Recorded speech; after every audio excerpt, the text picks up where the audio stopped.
Okay, good evening, Instagram. I noticed I didn't put on my audio for Instagram. Good evening, Instagram. Good evening, Facebook. Happy weekend. How are we doing? I hope our weekend is going on smoothly. And how was the Salah break? How was the Salah break? I hope all went well. I don't know what is happening to my Facebook.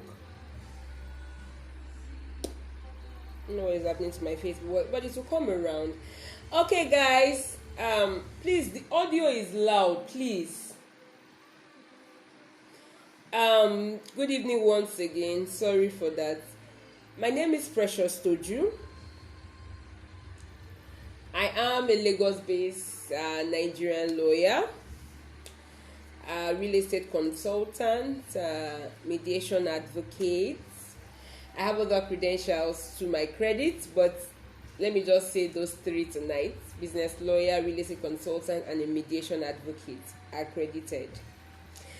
Okay, tonight I have a very interesting topic I want us to dialogue on. And one of the reasons I decided to say we should talk about this topic, which happens to okay, this is not my last live section before my leave from the social media space. I'll be having the last live section before my leave, my 30 days leave next week Saturday. So I decided to talk about this topic because of one or two things that happened I think over 2 weeks ago about a religious body that sacked its pastors, and there've been a whole lot of things on the internet. Are they supposed to be a profit-making enterprise or organization and all of that? But in the midst of going through sometimes you get inspiration to talk about one or two things from what is happening on the internet. So I went through some comments and some opinion on the internet, and it just occurred to me that a lot of people do not really know what profit making and non-profit making organizations are. And in whatever you want to do concerning legal structure of whatever entity you intend to set up, having a clear having clarity is actually key.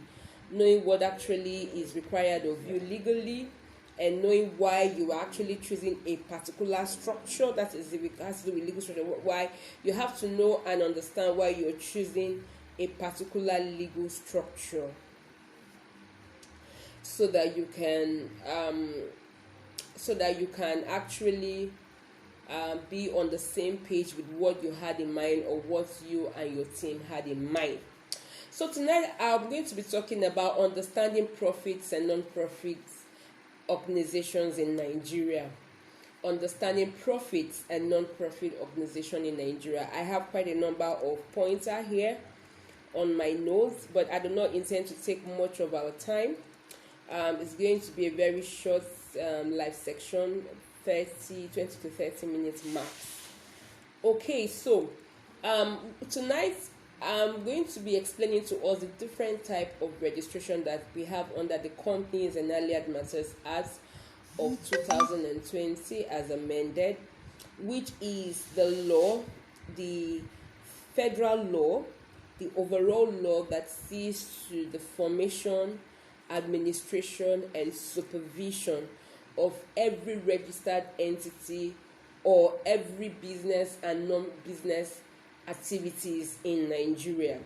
So the Companies and Allied Matters Act have stated the types of registration that you can go for depending on the objective, what you really want to do with your organization.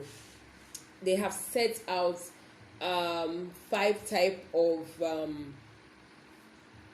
registration, and this registration largely depends on what you really want to do, like I said earlier on. Now, under the old CAMA of 2004, what we had was just um, three types of registration. What we had was basically three types of registration, but the newcomer has introduced another type, or other type. The newcomer has added extra two to it, so making it five. So everybody has a choice to make within this five. So tonight I'm going to be talking about this five types of registration, and basically, in respect of the fact that the five, they're all categorized into two nomenclature, so to say. Either you're making profits, either you're for profit making, or you're not for profit making. So you cannot be in between. Whatever registration you decide to go for, you cannot be in between. You're either going to be for profit making, or you're going to be for non-profit making. Now, some people actually miss what it means to be a profit making entity or organization. Now, for you to be a profit making organization or a non-profit making organization does not mean that you are not making money in your organization, or does not mean that you are not carrying out one or two things that brings in money. You're not involved in, it doesn't mean that you're not involved in a particular activity or some activities that does not bring in money. No, that is not what it means. Now let me even start from what profit making is. Profit making is you are carrying out activities solely to make money from it, solely to not just make money, but profit from whatever money that you're making. So let's take for instance, you decided to set up an organization and you had 5 million naira and you invested 5 million naira into the setting up of that organization, starting from the registration, getting all the expertise, putting all hands on the deck, employing people that are needed to help you run your business or run the organization. Now, at the end of the day, your activities should accumulate into you being able to, see your 5 million naira back and also make profit. Probably you're making a profit of 2 million naira, or so far in 3 months you've made a profit of 2 million naira. So basically, what profit making simply means is that you are carrying out an activity for the purpose of making extra money different from the money you have invested from it. And when it's profit making, it's solely for profit making. Now, that something or that an organization is for profit making does not mean that all of them must be running a business. Does not mean that they are strictly for business. It doesn't necessarily mean that it has to be strictly on a business trip or a business activity. No, you can actually be doing something and it brings in profit. It's not necessarily that you are running a business strictly for profit, which I'm going to actually talk about, because there's some organizations that are making profits, but they are not for the purpose of running a business. They are not running a business. Yes, they may be making profit, but the main purpose of them coming together to establish that organization is not to run business. Yes, profit may come in along the line. There is no organization under the CAMA that profit does not come in one way or the other. Monies come in. I'm still going to talk about that. But the essence is that it is not for you to just make money, or it is not just for you to run business. So you could make profits, yes, but the essence is not strictly for business enterprises or for enterprise sake. So non-profit, I've explained what profit is. You can actually, you're making extra money from your activity, and your activity could be strictly business and it could be not strictly business. So a non-profit organization are organizations that, yes, monies may come in, but they are not into the essence of establishing that organization is not focused on making profits. So whatever income that may come in or will come in is not regarded as a profit, is regarded regarded as every other thing but not profit. So that is why they are called non-profit organization. Whatever activities that they are carrying out, they are not carrying out this activity to make money. They are not into business to to invest and reap and even gain extra. No, they are into they establish that organization for a particular purpose. Okay, so having said that, let me just say here that there are a whole lot of reasons why you should get your enterprise or your organization registered, and basically I've talked about reasons in my previous videos. You can just go to my YouTube channel, check it out on my YouTube channel. I've talked about different things. I've talked about the essence of business or organization registration. But let me just give a glance. So really, registration gives your organization legal recognition, it gives you legal protection, it gives you a legal identification, and it also is a form of legal structure for your organization. Now, under the old CAMA of 2004, as it then was, and as I explained, we have three types of business registration or registration of organizations and business, and they were basically Part A, Part B, and Part C. But under this new CAMA of 2020, we do not even have a Part A, because Part A is dedicated to other things, the establishment of the Corporate Affairs Commission, administration, appointments, and all of that.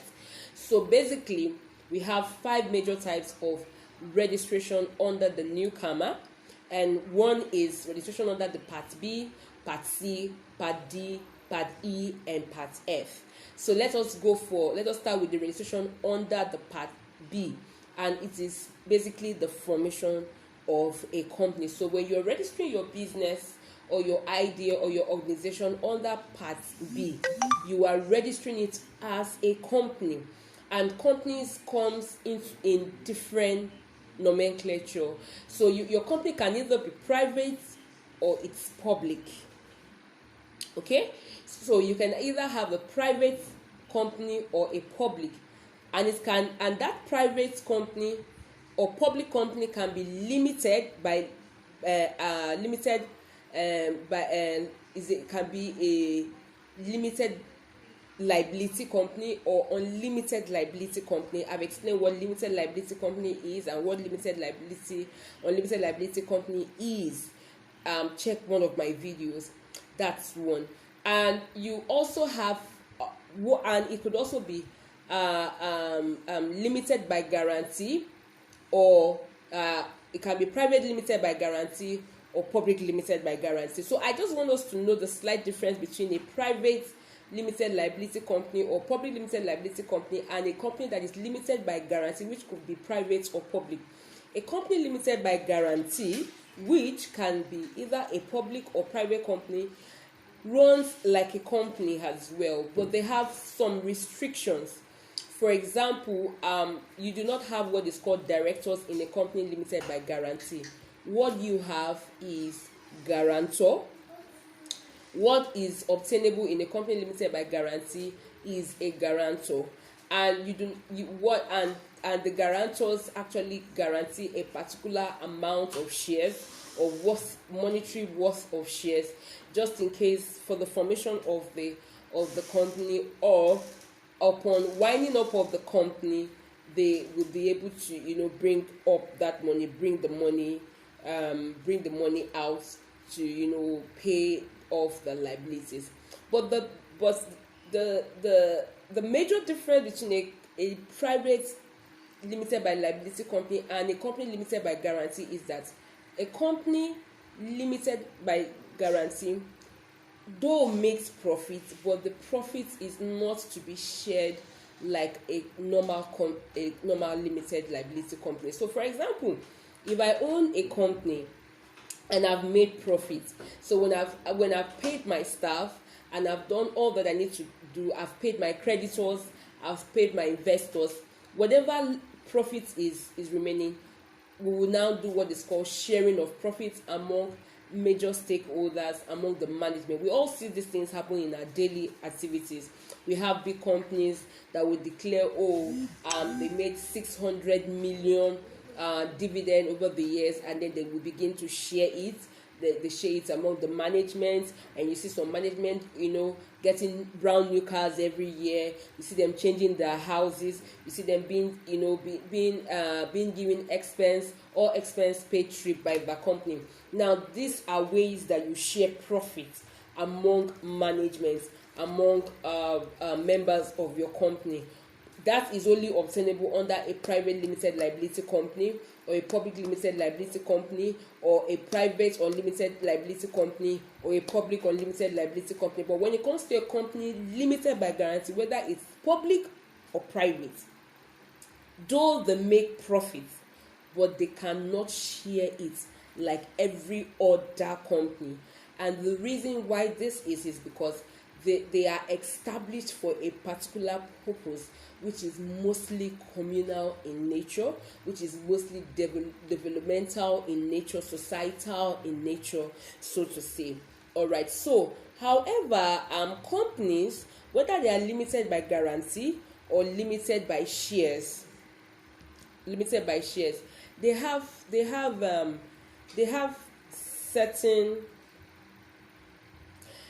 certain prohibition. They have certain things that they are prohibited from doing, and that is one.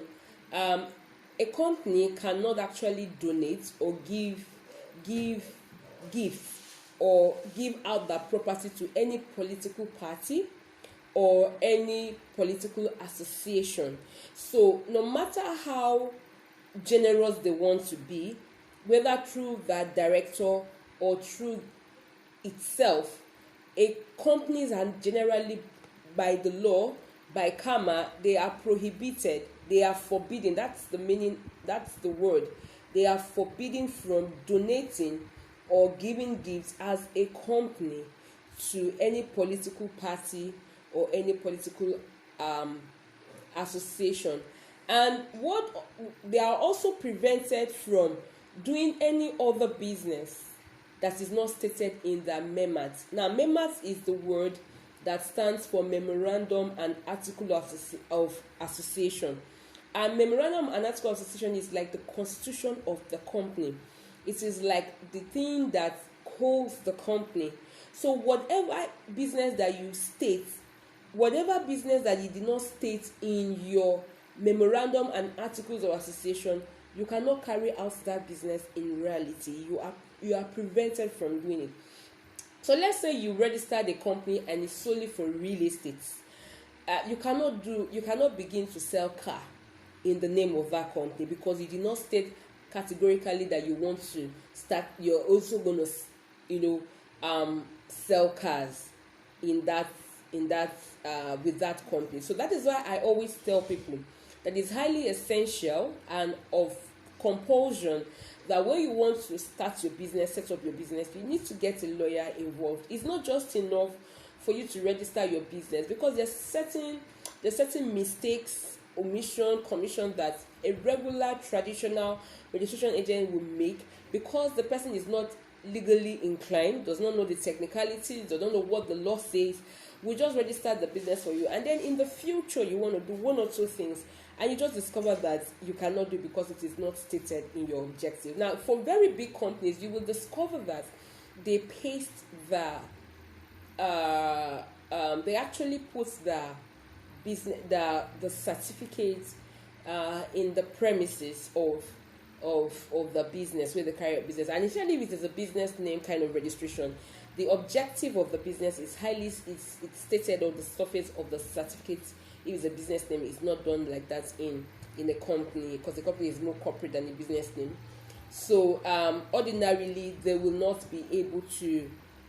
So by the time somebody comes to you and comes to your company and say, oh, this is what your business is all about, so the person will just be wondering, why are you saying that your company is registered solely for real estate, and then you're beginning to sell cars? So that's that for for prohibition. So let's quickly look at registration under the Part C. We have what is called the Limited Liability Partnership, LLP. LLP is actually a new kind of registration under CAMA. Is a new and a very welcome kind of registration. It's been existing outside the country. Actually the United States, America, they have it. London, Canada, they have it. So it's a very good kind of registration. And unlike under the old CAMA, where if you want to register as a partner, you will mostly register as a business name and just add the person as another sole proprietor of that business. But now there is an option of actually registering yourself as a corporate partner. So you hear a lot of people say they want to go into partnership business. This is the most ideal kind of registration under the part C of the registration, or CAC registration. So you have the Limited Liability Partnership, which is you're to abbreviate to LLP, and it's Limited Liability Partnership. You're not supposed to be you're not supposed to be less than 2, rather. So unlike it, in fact, what I try to tell people is, doing a limited liability company is kind of now more like corporate than even the average random company, because the normal company, you can actually have one person act as a director and shareholder or share subscriber. But in a limited liability partnership, it must be a minimum of 2 people. That is why it's even a partnership in the first place. So it is a minimum of 2 people, and then it has all the features of a corporate entity. It has all the features of a company. It can sue, it can be sued, it becomes a corporate entity upon registration. It can carry out business. It should carry out business that is stated in its registration documents. So that's that for limited liability company. Now we also have another one under the Part E, which under the Part D rather, and that one is called limited partnership. Now a lot of people do not really understand the difference between a limited liability partnership and a limited partnership. I'm going to just touch it tonight, but I'm going to do a special video on my business and legal structure series, and I will dive into at least 5 major differences between a limited liability partnership and a limited partnership. Now, first thing first, a limited liability partnership, a limited liability partnership must be minimum of 2 people, but a limited partnership is a minimum of 1 person, a maximum of 20. So for limited partnership is a minimum of 1, maximum of 20. For a limited liability partnership, it is a minimum of 2 people. And a limited liability partnership is like a company. So, but because in a situation where you have 2 people coming together to run or start a business and they are partners, we need to understand that there's a difference between you being a director of a company and you being a partner of a company. There are 2 different things. I can register my company and call you to be a director. Now, it happened in the old CAMA where you see a husband, want to register business and just attaches the wife to the business. Wife wants to register a company, attaches the husband, just so that you can complete that minimum requirement of 2. In the old CAMA, you see a dad register a business and puts his son that is minimum of 18, that is already an adult, as a director. So most of the time, directors are like, you just want to meet the legal requirements, and there are a lot of situations which I have seen where people have directors in the company, and the directors are more like figurehead, they're just there for the purpose of let me register the company. You understand? And they are the ones that are the alpha and omega of the business. in reality, but in papers, in the legal papers, they have director. Now, limited liability partnership is really far from what the company is. Now, before you can actually, register limited liability partnership kind of registration, there is first thing first, partnership. Whether it is a couple partnership or there is a partnership, there is an agreement. You have to have an agreement of what your partnership is to be like or is like. So it is this. So the partnership thing, it tells you everything about the business. What is expected of partner A and what is expected of partner B. Everything that is expected of from both parties, from each of the partners, is well spelled out in the partnership agreement. And the partnership agreement is part of the certified true copy of the documents you're going to get from the Corporate Affairs Commission. So it's way different. It's way different from running a company. So that's that for limited liability partnership and limited partnership. So limited partnership is just like it's like an upgrade of the business name. It's just an upgrade of what the business name is. You're just taking a business name from one man business, from sole proprietorship, and you're giving it a more corporate form. So that's basically it. Why limited liability partnership is actually advancing what an average company registration is. So we have the business name under the Part E of registration, and like I said, business name is very rampant. Business name is very common. Everybody, almost everybody register business name. But however, there are people that do not understand the major difference between a business name and a company. I was actually supposed to host that webinar, and one thing went wrong. But by God's grace, I'm going to host that webinar, kind of a masterclass, come the month of August, once I resume from my 30-day social media leave. So I'm going to be holding that webinar in September. A lot of people do not know what really is a business name, but basically for the purpose of this registration, for the purpose of this live section, a business name is a one-man business. You are the alpha and omega of your business. You're the beginning, you're the end. It's a one-man business. You're not answerable to anybody, so you just want to put that in papers, and you just want the government and you want the law to actually know you that you're running a business, but it is just you yourself and yourself, like I would say me, myself, and I. Lastly, and most importantly, organization registration or incorporated trustee kind of registration under the Part F of the Companies and Allied Matters Act of 2020. Now, incorporated trustee is more of a communal kind of organization. So when people register an incorporated trustee, these are the things that they have together. It's mostly based on educational passion or purpose, communal, charity, religious,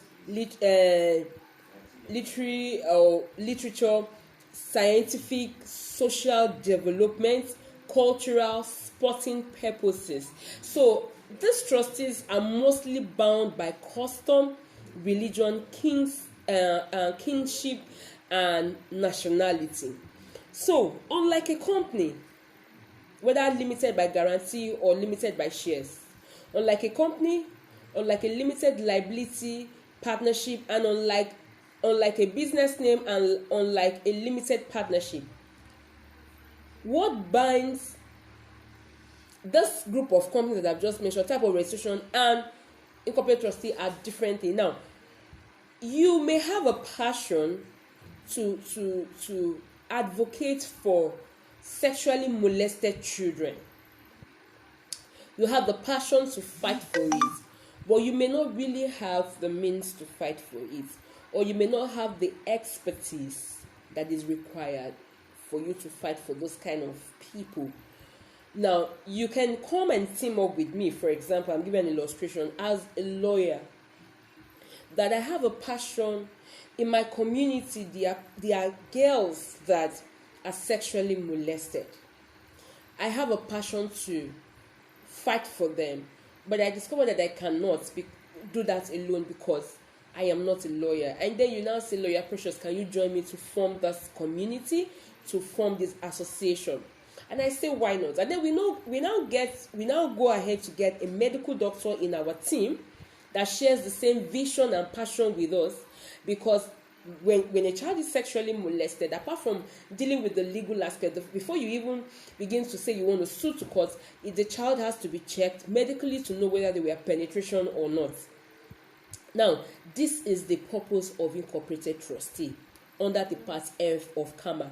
So the trustees are bound together by certain purpose. They are not bound together to run a business. They're not bound together to run an enterprise. They're bound together because of certain interests, certain purpose, certain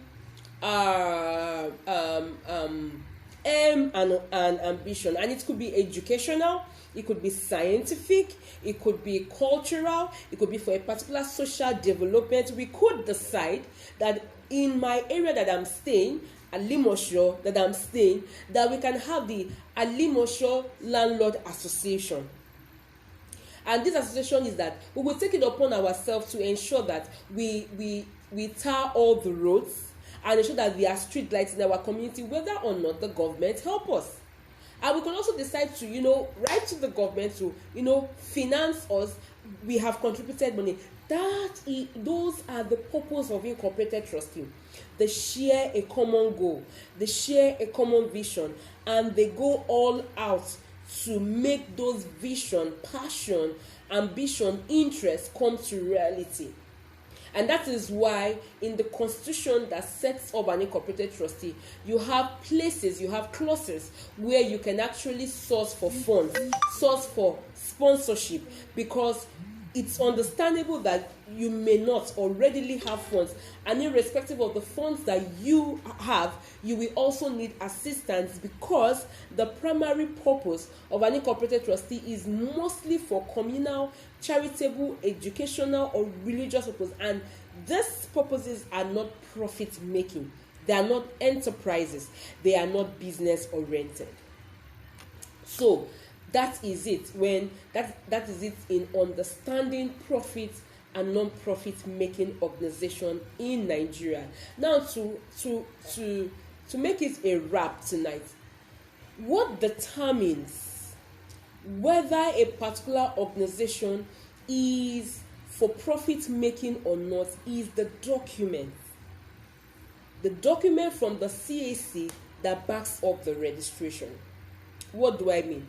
Now, the memorandum and articles of association for a company, whether limited by guarantee or limited by shares, we spell out categorically the duties, objective, and the type of business that this company ABC or XYZ is to carry out.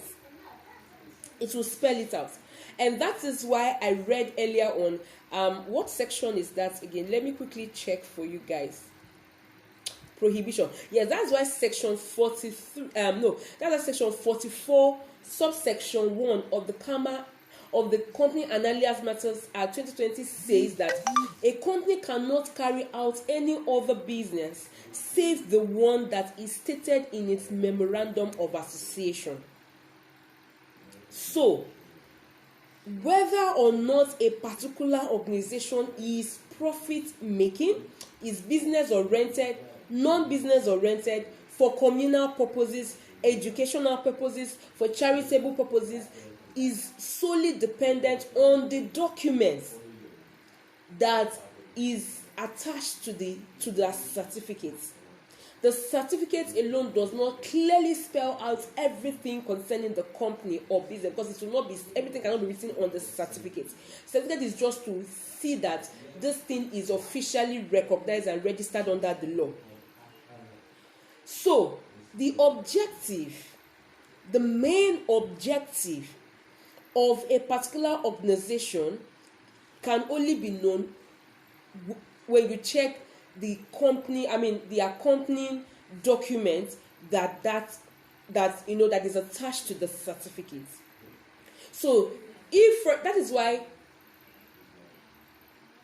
why sometimes when you want to go into a particular partnership or want to do anything with anybody, company, the bank, they will ask you to bring all your CAC certificates, all your CAC documents, because they want to read, to know what actually you are cut off for, what actually you were set up for initially. So you want to know whether a particular organization makes profit or not, or is to carry out business or not, or is to do anything ancillary, incidental to what its main purpose is. You need to check the document that accompanies its certificates. That is one way you would understand whether this is a profit-making enterprise and a non-profit-making enterprise. Now, the second way you can also determine is the class or category or registration that particular organization falls under. Does it fall under registration under Part B, Part C, Part D, Part E, or Part F? Part B, company, limited by shares or limited by guarantee. Okay, that's Part B.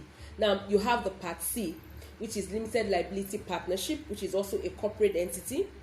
You have the Part BCD. You have the limited partnership, which is an upgrade of a business name. Now you have the Part E, which is a business name itself, as the name implies. Business name is for business. There is no technicality in that one. And then you have the Part F, incorporated trustee. Now, Part B, C, D, E are mostly profit making, are mostly business oriented. Mostly, not all the time, because limited by guarantee most time is not really for profit making or business oriented. It could be for technical, scientific development and all of that. Come and let me teach you some scientific things, some technique or technical things, and you pay me. It's not really for profit making. That's why I keep telling people schools is not supposed to be a profit making enterprise. That is why the government, for now, because with the way things are going in the country, incorporated trustees are going to be taxed soon. Now, that is why incorporated trustees are not taxed. That is under the Part F. They are not taxed because they are not seen as a business enterprise, as a profit making enterprise. They are not under the law. They are not to be seen. Now, I need to stress that for the main fact that the law says the law does not see them as a business enterprise or as a profit-making enterprise, does not mean that they cannot do one or two things that bring in money. No, that it doesn't follow. They could do a lot of things that bring in money for them, but that money is to be redirected into the main objective. So if I get donation from Obama Foundation, for example, if I get a donation of 100 million naira today, I have an NGO that fights for sexually molested children. I won't say girl because it's not only girls that are sexually molested.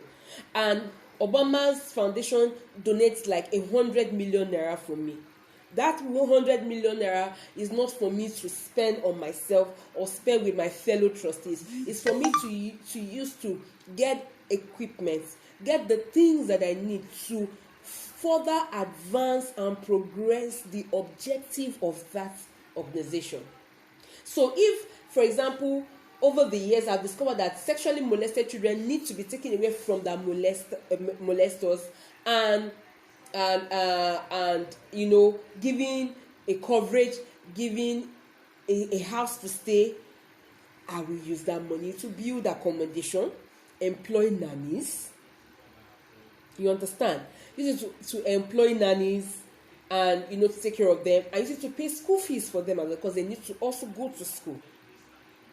Now that does not stop my organization from how do I put it?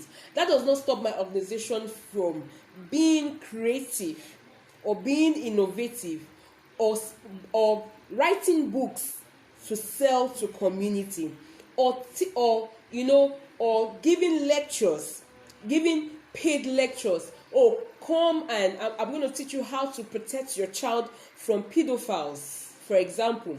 Then, okay, the ticket for this talk or lecture is 10,000 naira. It doesn't stop them from doing that. Now that is where people mix it up. It doesn't stop them from doing that. Now, but what the law frowns at is for them to now shift their focus from the primary reason why they were formed, which is to render help to sexually molested children, to now focusing more on making money and using that money to their advantage. So I hope we are clear on that, and I hope somebody gained knowledge today. All right, I'm going to be calling it a wrap for tonight. Thank you guys for joining me, and this is to further announce that from the 1st of August, I'll be taking my 30 days off the social media space to do a lot of things, rest, reverb and all of that, and I will be resuming on the 1st of September. So don't miss me too much. My YouTube channel is available. Just go to YouTube, Precious Studio, and all videos, you could get videos, whatever it is. I have different playlists. I have playlists for landlord and tenancy, business and legal structure, real estate investment, mediation. I have a whole lot of them. And you can also listen to my podcast on Anchor. You can also, I've taken down my blogs, and I'm going to bring them back by September, because the designer needs to work on my blogs. So I've taken down my blogs. And somebody asked me, will my WhatsApp channel be available? Yes, but strictly for business. My WhatsApp channel is going to be available strictly for business. All the groups, I'm going to mute all the groups that I am in or belong to. I'm going to mute all of them. So I just need few days to myself to be able to think and come back with more values for you people.